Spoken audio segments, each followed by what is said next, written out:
is Tony, and welcome to Samba Latte. We'll be doing a perfect steampunk here. So we're going to walk it step by step from the recipe on the Nexus tablet to the crucible itself. So the first step you want to do is make sure that you're checking your recipe here on the tablet. So today we'll be doing the Sedamo here. And you want to make sure you're seeing the information there to see what grams you need, what grind setting it is, and make sure everything's all set. So before you do anything, you want to make sure you're filling it because that takes a little while. So after you do that, you want to grab whatever you're going to be using to get your grind. So the next step of preparing your steampunk is to use the paper filter along with the metal screen.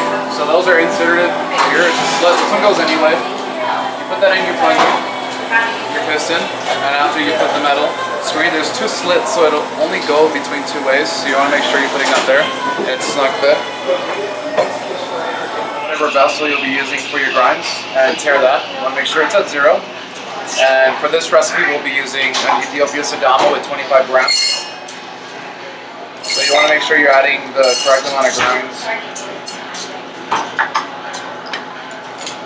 And after you take your grinds, your beans, and you take them out to the grinder and make sure you're getting that to a certain calibration. So you want to make sure that your grind setting is good for whatever you'll be using.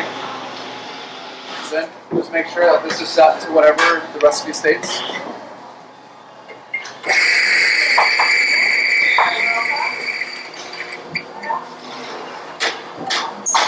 Give it a few time out because then you'll be losing grams, which affects the recipe as well.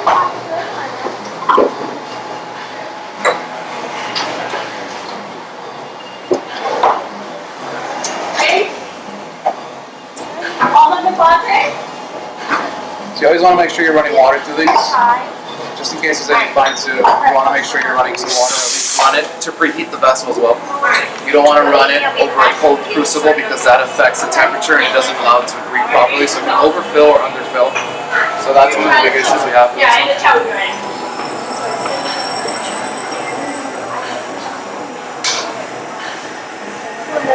So as it's heating, you can do other things. You can clean your bar, or just make sure that the water levels are to temp. And if for any reason you have other coffees, you can more than likely do other steampunks at the same time. This does take a little while, so you always want to do this step first.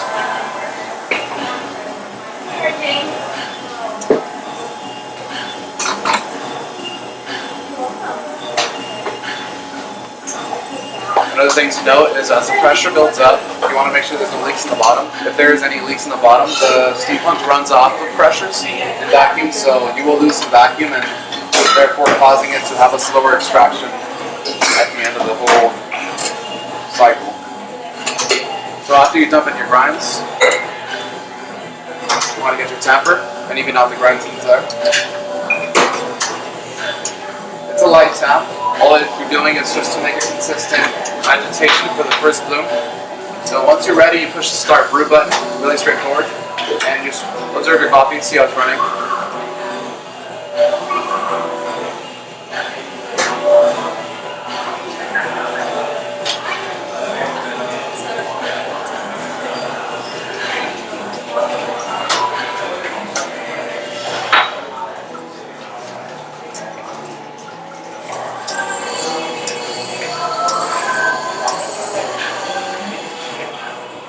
So stage 2 of the steampunk is the agitation, and that all varies on the coffee itself. First bloom, which is what you saw. Second agitation is going to have all full immersion of water, so you're getting a proper extraction throughout the whole water.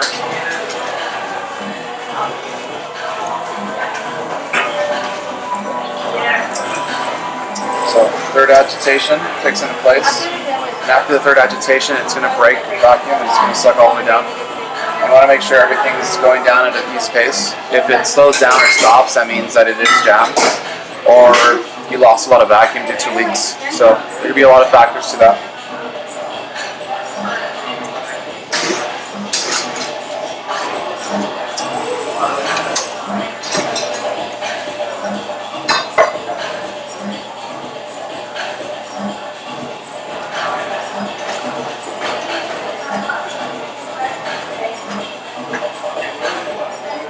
Anything else? Full ice, Easy?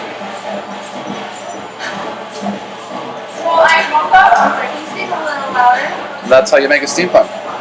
Thank you guys for watching.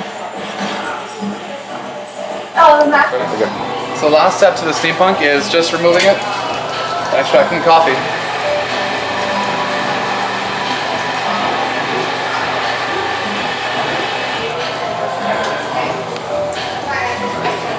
Once you're done with your coffee, just take a sip and enjoy.